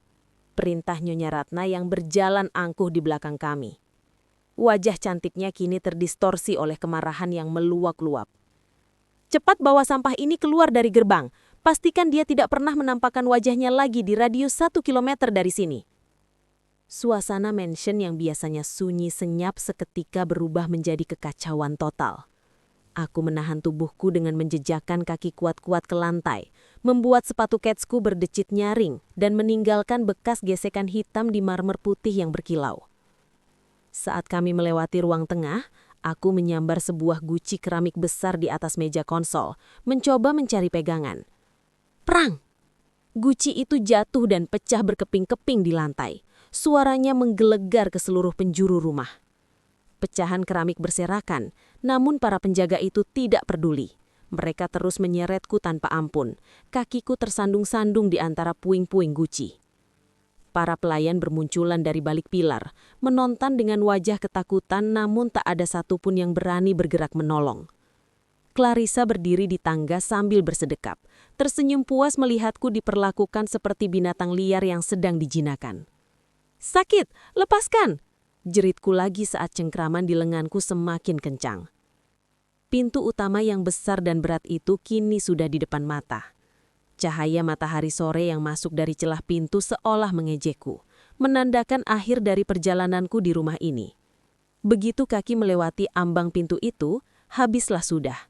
Saka akan sendirian, Saka akan mati. Rasa putus asa yang luar biasa meledak di dadaku. Aku tidak bisa membiarkan ini berakhir begini. Aku butuh keajaiban. Aku butuh dia. Dengan sisa nafas terakhir yang tercekat di tenggorokan, aku menoleh ke arah sayap barat, ke arah kamar di mana suamiku berada, dan meneriakkan namanya dengan seluruh kekuatan jiwaku. "Mas Saka, tolong aku!" Teriakanku menggema, memantul di dinding-dinding tinggi, terdengar begitu pilu dan menyayat hati. Itu bukan sekadar teriakan minta tolong, itu adalah panggilan terakhir seorang istri kepada suaminya. "Mas Saka, jangan diam saja, mereka akan membunuhmu kalau aku pergi." Nyonya Ratna tertawa mengejek, suaranya melengking di antara kekacauan itu. "Teriaklah sepuasmu, Aruna. Suamimu yang cacat itu tidak akan bisa mendengarmu, apalagi menolongmu. Dia tidak berguna." "Lempar dia keluar sekarang," bentak Nyonya Ratna pada penjaga. Salah satu penjaga membuka pintu utama lebar-lebar. Angin sore berhembus masuk. Mereka mengangkat tubuhku, bersiap melemparku ke pelataran beton di depan teras. Aku memejamkan mata. Air mata mengalir deras membasahi pipi. "Maafkan aku, Mas. Aku sudah berusaha." Namun tepat ketika tubuhku melayang di udara, sebuah suara berat dan menggelegar terdengar dari arah belakang membelah kebisingan, seperti petir di siang bolong. "Hentikan!" Suara menggelegar itu seketika membekukan waktu, membuat jantung setiap orang di ruangan itu berhenti berdetak selama 1 detik yang mencekam. Para penjaga yang mencengkramku terpaku kaku. Nyonya Ratna berbalik dengan mata terbelalak, dan Clarissa menutup mulutnya tak percaya. Di ujung lorong, di bawah sorot lampu kristal yang megah, Saka Adiguna melakukan hal yang mustahil. Perlahan namun pasti, ia menumpukan kedua tangannya pada pegangan kursi roda. Urat-urat tangannya menonjol menunjukkan kekuatan yang tersembunyi. Lalu, dengan satu gerakan tegas dan penuh wibawa, ia mengangkat tubuhnya. Kaki yang selama 2 tahun ini divonis lumpuh total dan dianggap tak berguna itu kini menjejak lantai marmer dengan kokoh. Ia berdiri, tegak, gagah, menjulang tinggi dengan postur sempurna, tanpa sedikit pun gemetar. "Saka," desis Nyonya Ratna. Wajahnya pucat pasi seputih kertas, seolah baru saja melihat hantu bangkit dari kubur. Gelas anggur di tangan pelayan yang berdiri di belakangnya jatuh dan pecah, namun tak ada yang memperdulikan suaranya. Saka tidak memperdulikan keterkejutan massal itu. Ia melangkah maju. 1 langkah, 2 langkah. Langkah kakinya berat, mantap dan berirama. Tap, tap, tap. Suara langkah kaki itu terdengar seperti lonceng kematian bagi ambisi busuk ibu tirinya. Tidak ada sedikit pun keraguan atau kelemahan dalam jalannya. Ia bukan lagi orang cacat yang tak berdaya.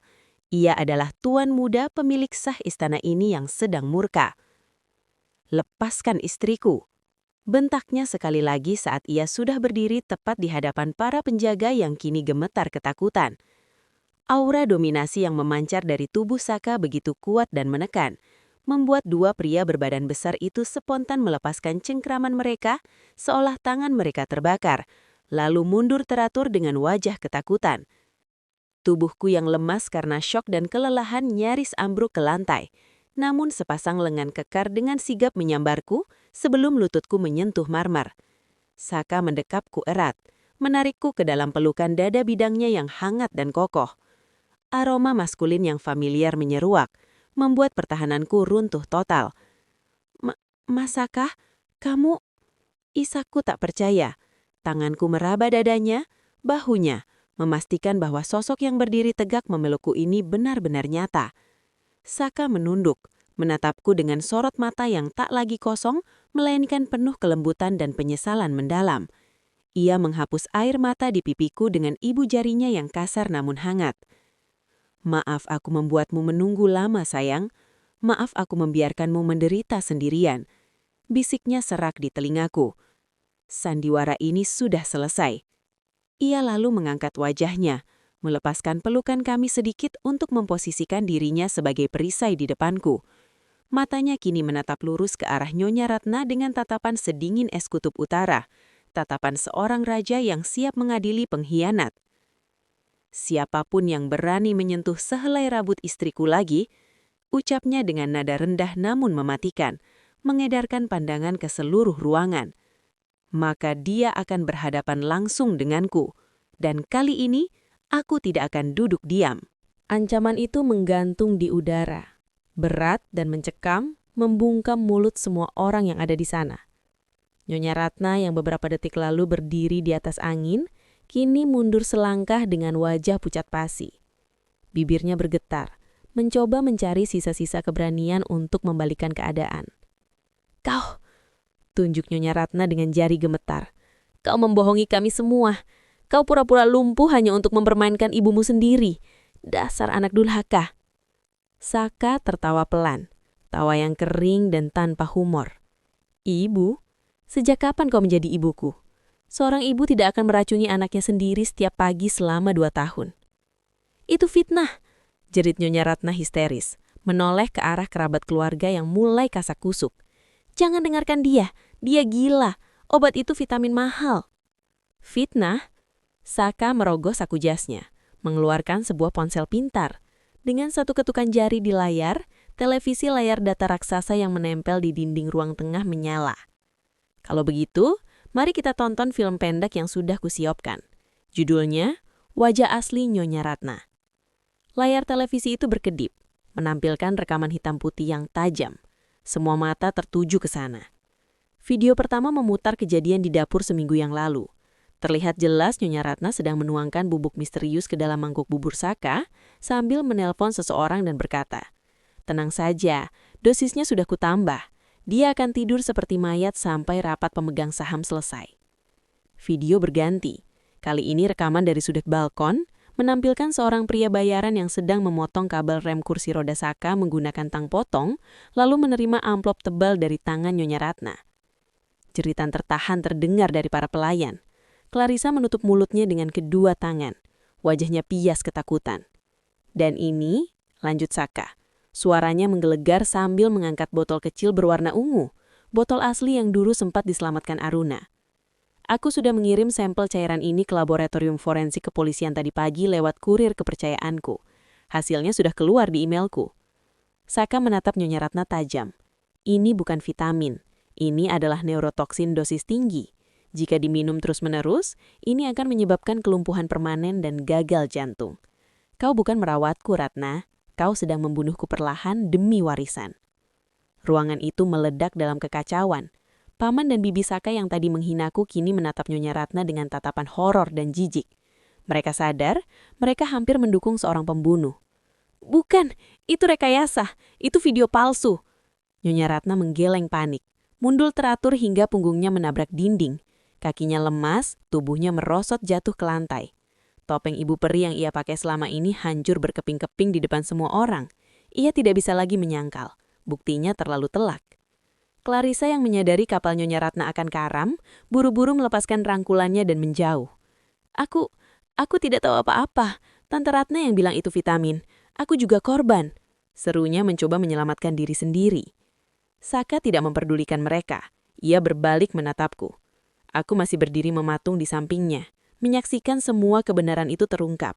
Kakiku yang tadi tegang siap melawan, kini mendadak lemas seperti jeli. Bukan karena takut, tapi karena beban ribuan ton yang selama ini menghimpit dadaku tiba-tiba diangkat pergi.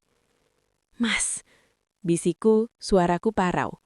Saka menyenyum lembut, merengkuh wajahku dengan kedua tangannya. "Sudah selesai, Aruna. Mimpi burukmu sudah selesai." Air mata yang sejak tadi ku tahan akhirnya tumpah ruah. Bukan air mata kesedihan atau keputusasaan seperti di gudang tadi, melainkan air mata kelegaan yang luar biasa. Dadaku sesak oleh rasa haru. Perjuanganku, pengorbananku, caci maki yang kutelan, malam-malam tanpa tidur menjaga nyawanya, semuanya tidak sia-sia. Aku menangis sejadi-jadinya di dada suamiku, menumpahkan segala emosi. Sementara Saka memeluk aku erat, menjadi tiang kokoh yang menopangku di tengah badai yang kini telah reda. Menang kita. Kebenaran akhirnya menang. Kebenaran yang akhirnya menang itu disusul oleh suara sirine mobil polisi yang meraung-raung di halaman depan, menjadi penutup sempurna bagi drama panjang yang menyiksa ini. Rupanya, sebelum keluar dari kamarnya dengan gagah, Saka telah mengirimkan semua bukti digital itu langsung ke kepala kepolisian daerah. Aku masih berdiri di sisi Saka, menyaksikan Nyonya Ratna, wanita yang selama ini bagaikan ratu tak tersentuh, kini digiring oleh dua petugas polisi wanita. Wajahnya tertunduk, riasannya luntur, dan kedua tangannya yang biasa menunjuk perintah kini terbelenggu borgol besi. Tidak ada lagi teriakan, tidak ada lagi perlawanan. Ambisinya runtuh total di hadapan hukum. "Tunggu surat gugatan perdata dariku untuk penggelapan aset perusahaan," ucap Saka dingin saat Nyonya Ratna melewatinya. Wanita itu hanya melirik sekilas dengan tatapan kosong, lalu masuk ke dalam mobil patroli tanpa sepatah kata. Sementara itu, Clarissa yang wajahnya pucat pasi seperti mayat, mencoba menyelinap pergi di antara kerumunan. Namun, suara bariton Saka menghentikan langkahnya. "Clarissa, panggil Saka tanpa menoleh. Jangan pernah injakan kakimu di properti milikku lagi. Dan kembalikan kalung berlian itu ke tempatnya sebelum kau keluar dari gerbang, atau kau akan menyusul Ratna ke sel sebelah. Dengan gemetar dan wajah merah pada menahan malu, Clarissa merogoh tasnya, meletakkan kalung itu di meja terdekat, lalu berlari keluar diiringi tatapan mencemooh dari para pelayan yang kini mulai sadar siapa sebenarnya penjahat di rumah ini. Suasana ruang tamu perlahan menjadi hening. Paman dan Bibi Saka yang tadi sempat menghinaku, kini menunduk malu, tak berani menatap mataku. Saka mengedarkan pandangannya ke seluruh ruangan, menatap satu persatu pelayan dan kerabatnya. Dengar baik-baik, mulai detik ini, Aruna bukan lagi orang asing. Dia adalah nyonya besar di rumah ini, istri sahku dan penyelamat keluarga Adiguna. Siapapun yang tidak bisa menghormatinya, silahkan angkat kaki sekarang juga. Para pelayan serempak membungkuk dalam-dalam ke arahku. Maafkan kami, Nyonya Muda, ucap mereka serentak penuh penyesalan. Aku mengangguk lemah, terlalu lelah untuk marah. Saka kemudian membubarkan kerumunan itu dan membawaku kembali ke kamar kami, kamar utama yang sesungguhnya. Begitu pintu tertutup dan kami hanya berdua, topeng ketegaran Saka runtuh. Pria yang tadi terlihat begitu gagah dan intimidatif itu tiba-tiba jatuh berlutut di hadapanku yang sedang duduk di tepi ranjang.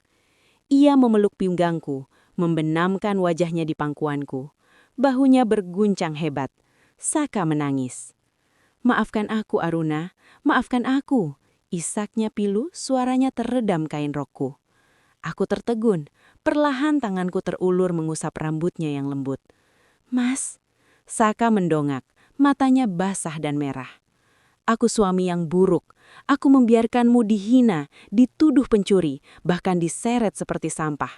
Hatiku hancur setiap detik melihatmu menderita, Aruna. Rasanya aku ingin mati saja saat melihat air matamu jatuh. Tapi kenapa Mas diam saja tadi? Tanyaku lirih, pertanyaan yang paling mengganjal di hatiku. Karena aku takut. Aku Saka jujur, menggenggam tanganku erat. Obat penawar racun itu baru bekerja sempurna 1 jam yang lalu. Kakiku baru bisa digerakkan total saat kau sedang disidang. Jika aku nekat berdiri sebelum waktunya dan gagal, Ratna akan langsung tahu dan melenyapkan kita berdua tanpa ampun saat itu juga.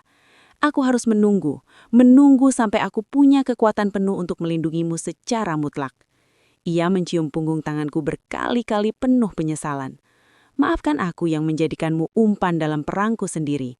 Aku berjanji, Aruna, demi Tuhan, sisa hidupku akan kuhabiskan untuk menebus setiap tetes air matamu hari ini.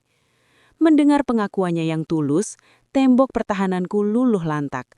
Rasa sakit hati itu menguap, digantikan oleh pengertian dan cinta yang semakin dalam. Aku turun dari ranjang, ikut berlutut di hadapannya, dan memeluk suamiku erat. Mas gak perlu menebus apa-apa, bisikku sambil tersenyum dalam tangis. Mas sudah melunasinya saat Mas berdiri dan memanggilku istriku di hadapan semua orang. Itu sudah cukup. Di kamar yang menjadi saksi bisu penderitaan kami, malam itu berubah menjadi malam penuh kehangatan dan janji setia yang sesungguhnya, tanpa ada lagi rahasia di antara kami. Janji setia yang terucap malam itu menjadi pondasi kokoh bagi hari-hari kami selanjutnya, di mana matahari pagi yang menembus jendela kamar tak lagi membawa ketakutan akan racun atau fitnah, melainkan harapan yang hangat. Untuk pertama kalinya sejak aku menginjakkan kaki di mansion megah ini, aku terbangun tanpa beban berat yang menghimpit dada. Di sampingku, tempat tidur itu kosong. Namun, alih-alih panik seperti dulu, aku tersenyum saat mencium aroma kopi segar dan roti panggang yang menguar dari arah balkon kamar. Aku melangkah keluar dan mendapati pemandangan yang dulu hanya bisa kumimpikan. Saka duduk santai di kursi rotan, membaca koran pagi dengan segelas kopi di tangannya. Kakinya yang kokoh bersila dengan nyaman, tanpa kursi roda, tanpa selimut penutup. Ia terlihat begitu normal, begitu hidup, dan begitu menawan. "Selamat pagi, Nyonya Adiguna," sapanya saat menyadari kehadiranku. Ia meletakkan korannya dan merentangkan tangan, menyambutku ke dalam pelukannya. Hari-hari berikutnya adalah masa adaptasi yang manis namun penuh emosi. Mansion Adiguna yang dulu terasa seperti penjara berhantu, kini berubah menjadi rumah yang sesungguhnya. Para pelayan yang tersisa, mereka yang setia dan tidak memihak Nyonya Ratna, kini melayaniku dengan hormat yang tulus. Bukan karena takut, tapi karena mereka tahu, akulah wanita yang berdiri di garis depan saat tuan mereka tak berdaya. Namun, membangun kepercayaan tidaklah semudah membalikan telapak tangan. Ada momen-momen kecil di mana traumaku muncul kembali. Saat Saka terlambat pulang dari kantor karena sibuk membereskan kekacauan perusahaan, jantungku berdegup kencang takut terjadi sesuatu padanya. Atau saat Saka melihatku melamun, ia khawatir aku masih sakit hati atas diamnya dia di masa lalu. "Mas, kamu gak perlu membelikanku semua ini," protesku suatu sore saat puluhan kotak berisi gaun dan perhiasan bermerek memenuhi ruang tamu. "Aku gak terbiasa." Saka menggenggam tanganku, menatapku dalam. "Ini bukan soal harga, Aruna. Ini caraku menghapus kenangan saat kamu memakai baju bekas pelayan dan dituduh mencuri. Aku ingin kamu berdiri tegak di sampingku, bukan di belakangku." Puncak dari pemulihan hubungan kami terjadi di akhir pekan. Saka membawaku ke rumah sakit terbaik di kota ini, bukan untuk berobat, tapi untuk menjemput seseorang. Di ruang VIP, aku melihat ayah duduk di kursi roda. Wajahnya jauh lebih segar dan sehat. Saka telah memindahkan ayah dari bangsal umum ke perawatan kelas 1 tanpa sepengetahuanku. "Ayah?" Panggilku tercekat, berlari memeluknya. "Nak, suamimu ini, dia pria yang luar biasa," ucap ayah dengan mata berkaca-kaca, menepuk bahu Saka yang berdiri sopan di belakangku. "Dia tidak hanya melunasi hutang kita, tapi dia juga meminta restu ulang padaku untuk menjagamu seumur hidup, bukan sebagai jaminan hutang, tapi sebagai belahan jiwanya." Aku menoleh menatap Saka. Pria itu tersenyum tulus, senyum yang lepas tanpa beban sandiwara. Di sana, di hadapan ayah, aku menyadari bahwa pernikahan paksa yang diawali dengan air mata dan ketakutan ini telah bertransformasi menjadi ikatan takdir yang tak terpisahkan. Saka merangkul bahuku saat kami mendorong kursi roda ayah keluar menuju taman rumah sakit. "Mulai sekarang, kita melangkah bersama, Aruna, tanpa kepura-puraan, tanpa rahasia. Hanya ada kamu, aku, dan masa depan kita." Langit sore itu berwarna jingga keemasan, seolah merestui perjalanan baru kami. Badai telah berlalu, dan kini kapal rumah tangga kami akhirnya berlayar di lautan yang tenang. Lautan yang tenang itu membawa kami berlayar jauh, melewati pergantian musim yang mengubah segalanya. Hingga akhirnya kami berlabuh di dermaga kebahagiaan yang tak pernah kubayangkan sebelumnya. 1 tahun telah berlalu sejak badai besar itu menghantam keluarga Adiguna. Dan hari ini, aku berdiri di sini, di atas podium sebuah ballroom hotel berbintang, menatap ribuan pasang mata yang memandang kami dengan kagum. Di sampingku, Saka berdiri gagah dengan setelan jas hitam yang membalut tubuh tegapnya. Tidak ada lagi kursi roda, tidak ada lagi tatapan kosong, dan tidak ada lagi kebisuan. Ia sedang memberikan pidato peresmian Yayasan Harapan Aruna, sebuah lembaga sosial yang kami dirikan khusus untuk membantu pengobatan masyarakat tidak mampu dan korban ketidakadilan hukum. Sebuah dedikasi dari masa lalu kami yang kelam. Yayasan ini didirikan bukan karena kami memiliki segalanya. Suara Saka menggema lantang, penuh karisma yang memukau. Tapi karena kami pernah berada di titik di mana kami kehilangan segalanya, kecuali satu hal, harapan. Aku menatap profil wajah suamiku dari samping. Hati ini berdesir hangat. Rasanya baru kemarin aku menyuapinya bubur dengan tangan gemetar, menukar obat racun di tengah malam, dan diseret keluar seperti sampah. Siapa sangka, pria yang dulu dianggap mayat hidup tak berguna itu, kini kembali menjadi raja bisnis yang disegani. Dan aku, gadis miskin yang terlilit hutang, berdiri sejajar dengannya sebagai ratunya. Saat Saka turun dari podium dan menggenggam tanganku erat di hadapan para wartawan, aku menyadari satu hal yang sangat mendalam tentang perjalanan kami. Drama rumah tangga kami bukan sekedar kisah tentang perebutan harta atau balas dendam pada ibu tiri yang jahat. Ini adalah ujian tentang kesabaran. Kesabaran untuk bertahan saat dunia menindas, kesabaran untuk melihat kebaikan di balik topeng dingin suami yang terluka. Ini adalah tentang ketulusan. Jika dulu aku pergi meninggalkan Saka saat ditawari kebebasan oleh Nyonya Ratna, mungkin aku sudah hidup tenang di luar sana, tapi aku akan hidup dengan hati yang mati. Ketulusanku merawatnya tanpa pamrih adalah kunci yang melunakkan hati Saka dan membuatnya bangkit dari keterpurukan. Dan yang paling penting, ini adalah tentang kepercayaan. Di saat semua bukti menyudutkan, di saat logika menyuruh untuk menyerah, kami memilih untuk saling percaya. Saka mempercayaiku sebagai kaki dan tangannya, dan aku mempercayainya sebagai pelindung masa depanku. "Kamu melamun, sayang?" bisik Saka lembut membuyarkan lamunanku. Kilatan lampu kamera berkedip di sekeliling kami. Aku tersenyum, menatap mata suamiku yang kini bersinar penuh cinta. "Aku hanya sedang berpikir, Mas. Ternyata benar kata orang. Berlian terindah selalu ditemukan di kedalaman tanah yang paling gelap dan penuh tekanan." Saka tersenyum, lalu mengecup keningku di hadapan semua orang tanpa ragu. "Dan kamu adalah berlian itu, Aruna.